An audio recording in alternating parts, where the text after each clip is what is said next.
और एक बड़ी खबर है, लुहांस्क में यूक्रेन का जबरदस्त मिसाइल अटैक। रूसी कब्जे वाले इलाके में ATACMS से हमला। लुहांस्क में यूक्रेन के 7 ATACMS मिसाइल दागी हैं और रिहायशी इलाकों में मौजूद इमारतों को नुकसान पहुंचा है।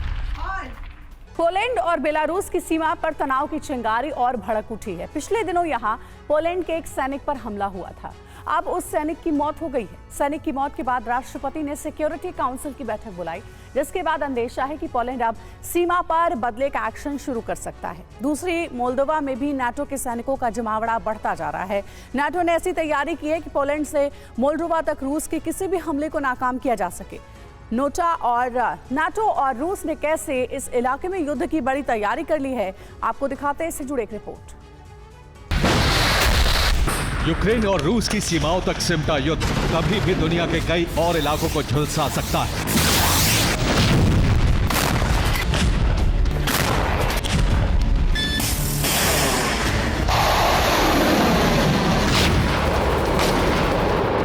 तैयारी शुरू हो चुकी है, तैनाती शुरू हो चुकी है और तैयार हो चुका है एक महायुद्ध का ब्लूप्रिंट।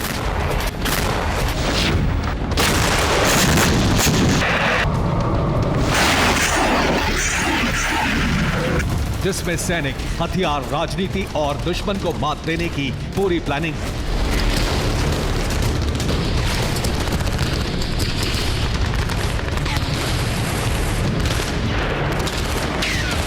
बेलारूस बॉर्डर पर पड़ रहे तनाव और हलचल के बीच अब पोलैंड और बेलारूस के सैनिक कभी भी भिड़ सकते हैं।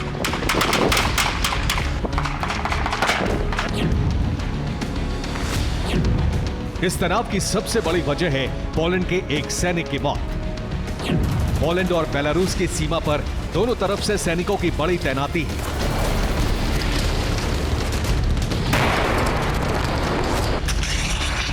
सैनिक एक दूसरे से दूर हैं, लेकिन यहां घुसपैठियों से पोलैंड के सैनिकों की झड़पें होती रहती हैं।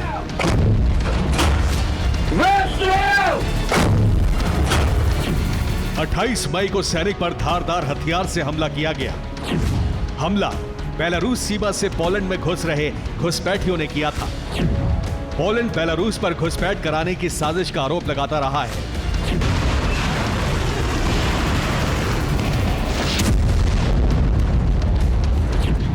पोलैंड में सैनिक की मौत के बाद नेशनल डिफेंस काउंसिल की बैठक बुलाई गई। बेलारूस और पोलैंड की सीमा पर तनाव लंबे समय से है, लेकिन अब पोलैंड ने अगर अपने सैनिक की मौत का बदला लेने वाला एक्शन लिया तो यहां भयंकर युद्ध छिड़ सकता है।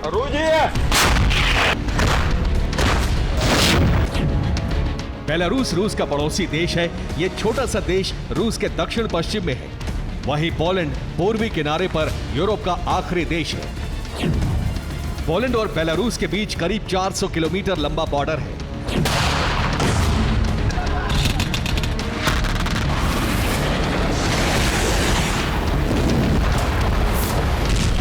नेटो पोलैंड में रूस से युद्ध के लिए तैयारी को मुकम्मल कर चुका है, लेकिन एक और क्षेत्र है जहां नेटो की तैयारी लगातार बढ़ रही है।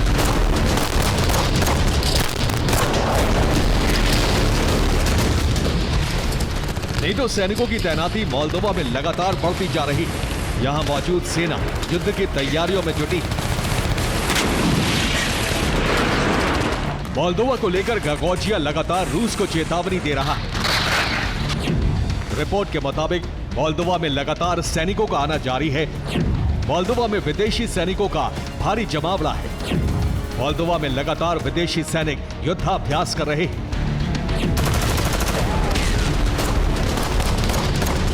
यानी इस वक्त नेटो एक और मोर्चे से रूस के मुकाबले की तैयारी में है। मौजूदा दौर में जंग की आग भड़कने के 3 केंद्र माने जा रहे हैं।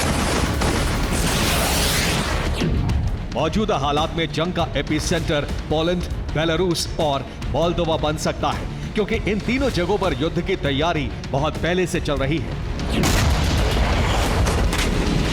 नेटो की पोलैंड और मोल्दोवा में तैनाती की वजह भी रूस ही है।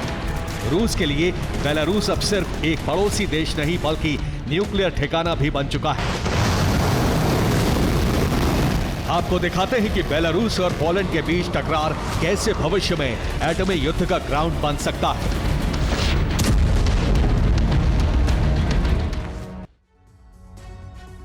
बेलारूस बेलारूस में युद्ध जैसा माहौल है। सेना जंग के लिए तैयार है। रूस ने बेलारूस में दर्जनों परमाणु वॉरहेड की तैनाती कर रखी है। इस्कंदर मिसाइल भी मौजूद है, जिससे लंबी दूरी तक परमाणु हमला किया जा सकता है। इसके अलावा बेलारूस में रूस MiG-31 और सुखोई 24 फाइटर जेट्स की भी तैनाती है। जबकि दूसरी ओर पोलैंड में न्यूक्लियर हथियार तो नहीं है, लेकिन बेस बनाने का काम पूरा हो चुका है। यहाँ अंडरग्राउंड बंकर तैयार है, जहां परमाणु हथियार रखे जा सकते हैं। एटमी हथियारों की सुरक्षा का भी पूरा इंतजाम है। नाटो ने रूस पर दबाव बनाने के लिए बेलारूस की घेराबंदी बहुत पहले कर दी थी। यहाँ लिथुआनिया से हमले की पूरी तैयारी है। पोलैंड में भी नाटो सैनिक और नाटो के हथियार मौजूद है। तो वहीं यूक्रेन से भी बेलारूस के खिलाफ मोर्चा खोला जा सकता है, क्योंकि यूक्रेन में सैनिकों की बड़ी तैनाती है। फ्रांस ने यूक्रेन की हवाई ताकत को दोगुनी करने वाला ऐलान किया है। फ्रांस यूक्रेन को देगा मिराज फाइटर जेट देने जा रहा है। फ्रांस से यूक्रेन को मिराज 2005 की सप्लाई की जाएगी। मिराज 2005 में आफ्टर बर्निंग टर्बोफैन इंजन है, जो इसे 95.1 किलो न्यूटन की ताकत देता है और इसी ताकत की वजह से यह अधिकतम 2336 किलोमीटर प्रति घंटे की रफ्तार से उड़ान भरता है। एक फ्यूल टैंक भरने पर यह 1550 किलोमीटर तक की उड़ान भर सकता है। मिराज को न्यूक्लियर हमले में सक्षम माना जाता है।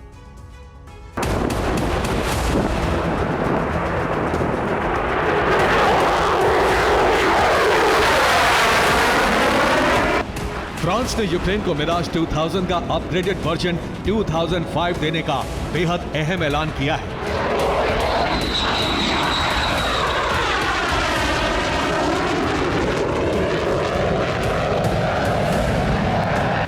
ये फ्रांस के नॉर्मैंडी शहर की तस्वीरें हैं। यहां दूसरे विश्व युद्ध के सबसे बड़े सैन्य अभियान डी-डे की 80वीं वर्षगांठ मनाई गई है।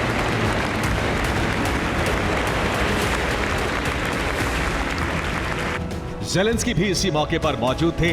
उसी दिन फ्रांस के राष्ट्रपति मैक्रो ने यूक्रेन की ताकत बढ़ाने वाले कई ऐलान किए। फ्रांस यूक्रेन के पायलट्स को ट्रेनिंग भी देगा। फ्रांस में यूक्रेनी सैनिकों की ट्रेनिंग जल्द शुरू होगी। यूक्रेन में भी फ्रांस के सैन्य अधिकारी ट्रेनिंग दे रहे हैं। फ्रांस के कई सैन्य अफसर यूक्रेन में मौजूद हैं।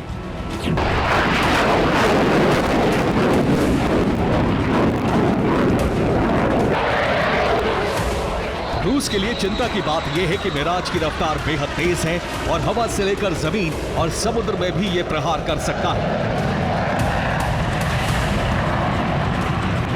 रूस को शक है कि नेटो भविष्य के एटमी युद्ध की तैयारी के तहत यूक्रेन में मिराज 2005 की तैनाती करवा रहा है।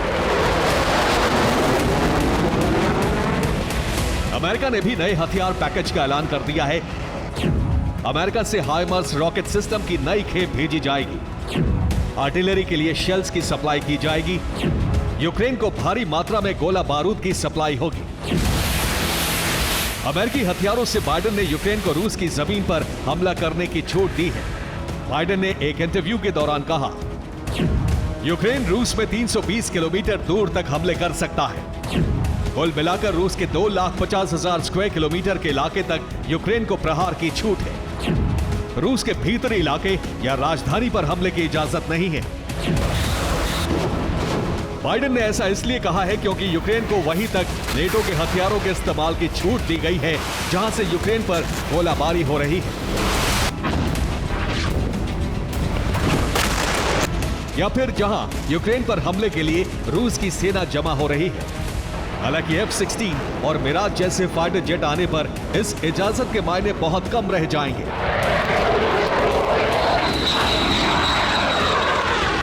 अब रूस ने इस फैसले का बदला लेने के लिए मिसाइलों की तैनाती की धमकी दी है। अमेरिका ने क्यूबा में बढ़ रही तैनाती को इसी का बदला माना जा रहा है। लेकिन इससे पहले पोलैंड बॉर्डर पर सरगर्मियां तेज हैं। अपने सैनिक की मौत का बदला लेने के लिए पोलैंड में बैठकों का दौर जारी है। अमेरिका पहले ही चेतावनी दे चुका है कि पोलैंड पर हमला नेटो पर हमला माना जाएगा और पुतिन भी ऐलान कर चुके हैं कि बेलारूस पर किसी तरह के एक्शन का जवाब रूस देगा। ऐसे में पोलैंड बॉर्डर पर बढ़ते तनाव को विश्व युद्ध का काउंटडाउन कहा जा रहा है। Bureau report, TV9 Bharatvarsh.